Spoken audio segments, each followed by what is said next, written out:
In today's video, Dana White announced that he is working on a fight that will blow MMA fans' minds. I got something in the works right now. I'll drive you crazy. All you guys will be running around.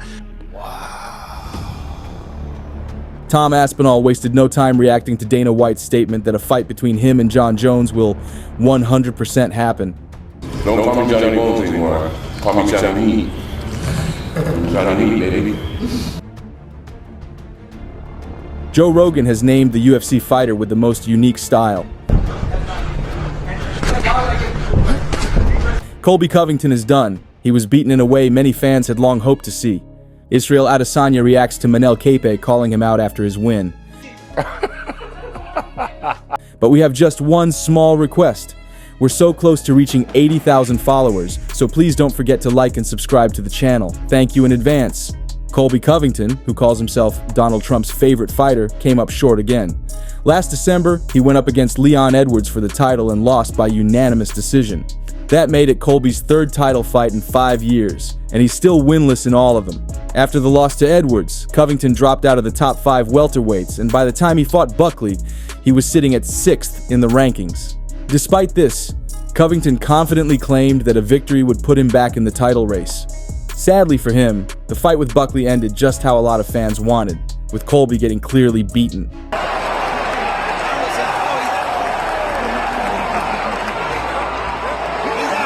The fight got messy fast when a nasty cut opened up in the first round, leaving Covington's blood all over the fighters and the octagon. Ultimately, the doctor deemed Colby unfit to continue, and the referee stopped the fight. Officially, it was a technical knockout, handing Covington his second consecutive loss for the first time in his career. Yeah, there was a lot of blood.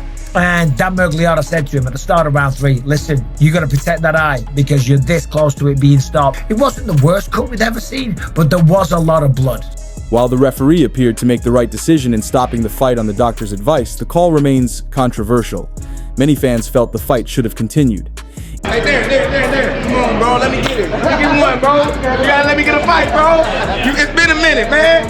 You know what I'm saying? He at 170 right now. You know what I'm saying? No, for real, don't say it, though. You on camera. Record, you better be recorded. You want to fight in July? July? Let's fight in July. Yeah. Come on, let's go. London? Yeah, don't say that. You gonna be ready? I'm been ready. Okay. Let's get money. Let's get money, bro. All right. Appreciate it. Who is that guy? Hey, let's fight now. See what's up? I'm on mama. No, you gotta make your money. You gotta make your money over. Go make your money. You already know, man, that's another win right here. We crashing out the year on the good one, man, but now I get to go home back to the fans. But 2025, we taking the throne. You already know this, man.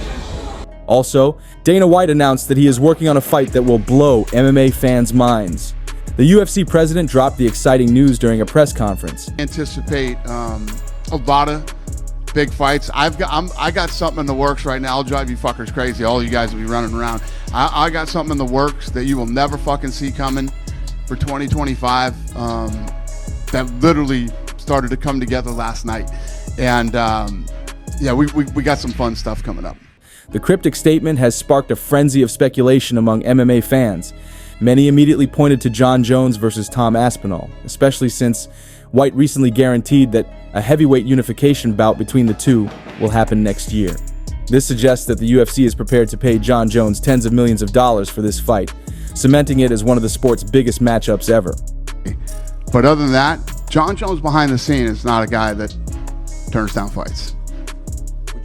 Would you guarantee 100% we see that fight?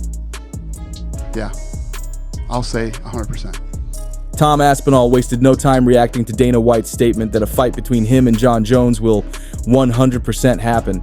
Aspinall took to his Instagram story, reposting Dana's comments and adding a simple but telling reaction, the eyes emoji. It's clear the UFC interim heavyweight champ is keeping a close watch on the situation, fueling excitement among fans about a potential showdown with Jones. Could White's hint be about a completely different showdown? One name fans are ruling out is Conor McGregor. Despite his global fame, McGregor's recent legal troubles make his return less viable. Another possibility could be a super fight between Islam Makhachev and Ilia Topuria, who has announced his move to the lightweight division to avoid brutal weight cuts. While Topuria versus Makhachev would undoubtedly generate buzz, the most likely scenario remains Jon Jones versus Tom Aspinall, a clash that would define the heavyweight era. Henry Cejudo just dropped an exclusive interview with Khabib ahead of UFC 311. In the interview, Khabib shares his thoughts on Ilia Topuria, Islam Makhachev.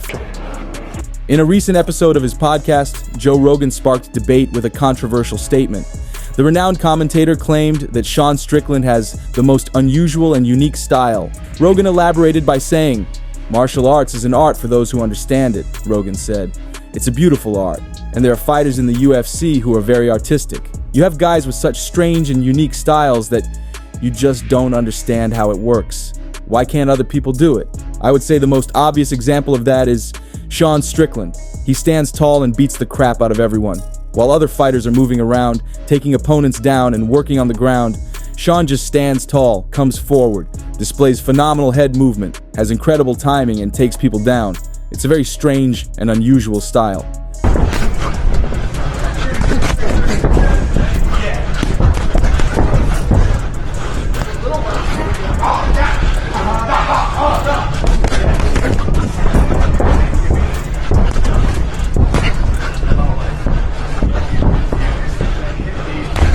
As you know, Strickland is set to headline the main event of UFC 312 in Sydney on February 8th, where he will look to avenge his previous loss to Dricus du Plessis and reclaim his championship belt.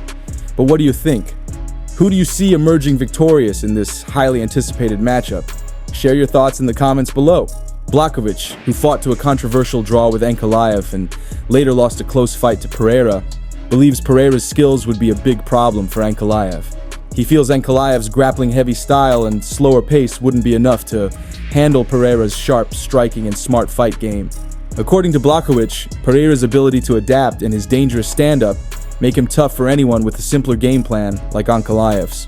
If he was to fight Pereira next, who do you think would win that fight? If Ankalaev will fight like last fight with Rakic, he gonna lose the fight. He need to do something more. He need to be like, I don't know, but he was like, he's a good fighter, but it's not enough for Pereira in this kind of style, He need to change. He need to be like, more, he have to believe in that what he doing, I think he don't believe. He just want to win the fight, but don't take too much punches, He is very careful in this what he doing. And I think this kind of way, fight with Pereira will not working. Israel Adesanya reacts to Manel Kape calling him out after his win. What is it fuck me for?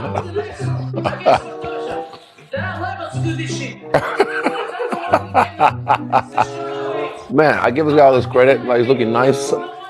They said, fuck you. Hey, I still keep it real, man. He showed out. Hey, man, this shows I've been in his head this whole time. I didn't even think it was like that. But he did well. Good job. That's all for today. If you enjoyed the video, please like it and subscribe to our channel. We'd be very grateful.